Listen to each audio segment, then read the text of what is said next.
All right, join me once again here on the Matthew Filipowicz Show is my friend Candice Bernd. Candice is a journalist and assistant editor at TruthOut, which you can find at truth-out.org.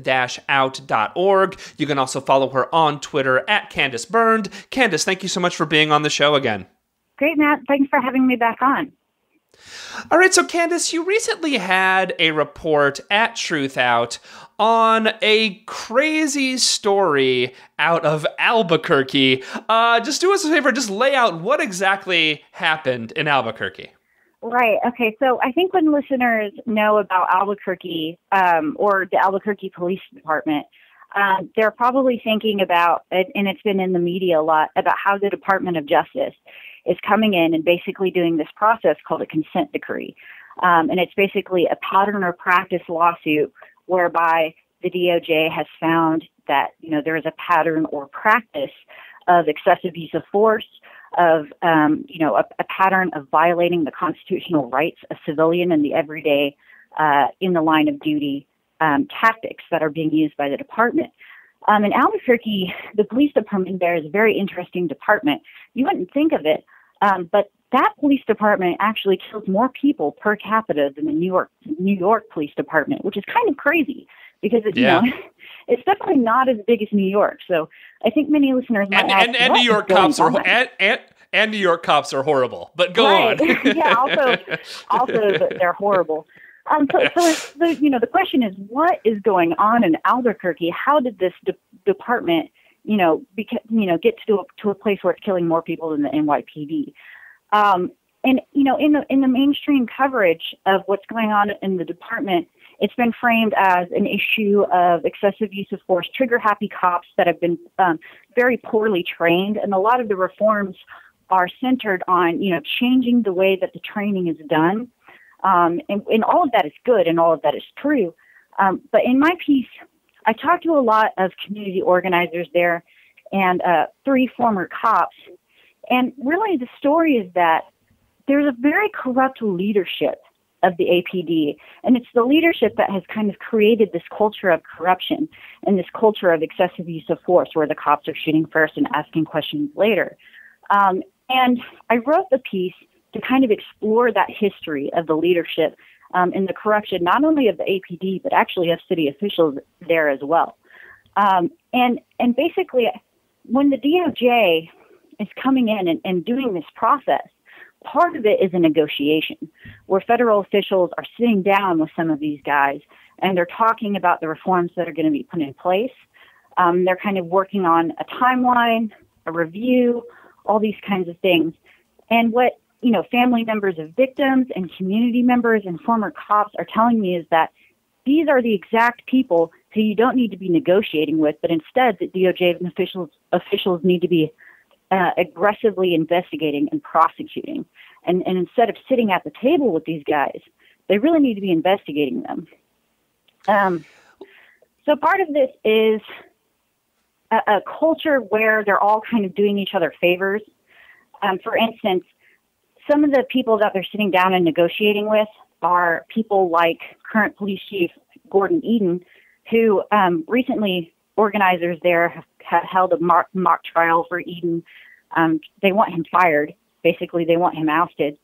And this guy has a long history of being connected with the former police chief, Ray Schultz, who's a very corrupt guy. And he has openly stumped for Susana Martinez. Many people feel like he was brought on to kind of uphold the status quo of the community, of the APD. And it really seems like that's the case because he was hired over 2 other highly qualified candidates from Texas who had worked their way up in municipal police departments. Now, Eden had almost no real police experience.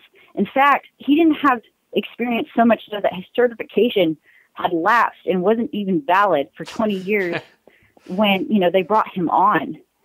So they're talking to people like him. They're talking to another guy named Robert Huntsman who did the training for the SWAT teams in Albuquerque, and that was found in the DOJ's report to be part of the pattern or practice issue, was his training of the SWAT teams who are coming in and, being trigger happy and killing everybody, basically. So they're sitting down at the table with these guys, And these are the guys that they need to look at. Yeah. Another issue, the APD hired 2 consultants. They hired a guy named Tom Stryker, who is a former police chief of Cincinnati. And his department in Cincinnati, it's interesting, was also the subject of a very similar pattern of practice lawsuit where his own department came under federal monitorship for 6 years because of really rampant racial profiling in Cincinnati. He's a horrible dude. His former wife filed domestic charges on him, and he's also a consultant for Taser International. So is the other consultant they hired, Scott Greenwood. The Taser, I get into the Taser issue in my piece, which is a very, very interesting part of the story, where the former police chief, Ray Schultz was the man who really was overseeing the majority of the years that this kind of culture on the force formed. And he also is a consultant for Taser.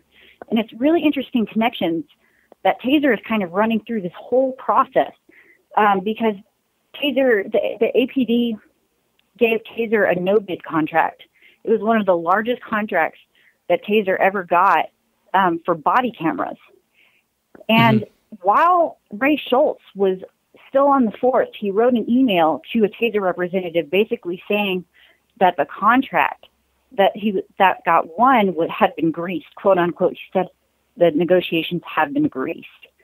A couple of weeks after he retires, he is announced as a consultant for Taser. So, yeah, Of course. Of course. So, yeah, and that triggered a whole inquiry from the city councilors who basically said he probably violated their conflict of interest ordinance by you're supposed to wait a year in the city before you go on and do that kind of consulting work. And he gets announced only a couple of weeks later. So there's probably a kickback going on there where they basically said, hey, you give us the contract and we'll give you a very highly paying consulting position. Oh no, I'm sure it's just a coincidence. I'm sure that it just happened to happen that way. I'm sure it's not. I'm sure the obvious horrible corruption is not actually obvious horrible corruption. I'm sure it's just maybe he probably just put an application in and it's just like, oh hey, this sounds like a good person to hire. Right.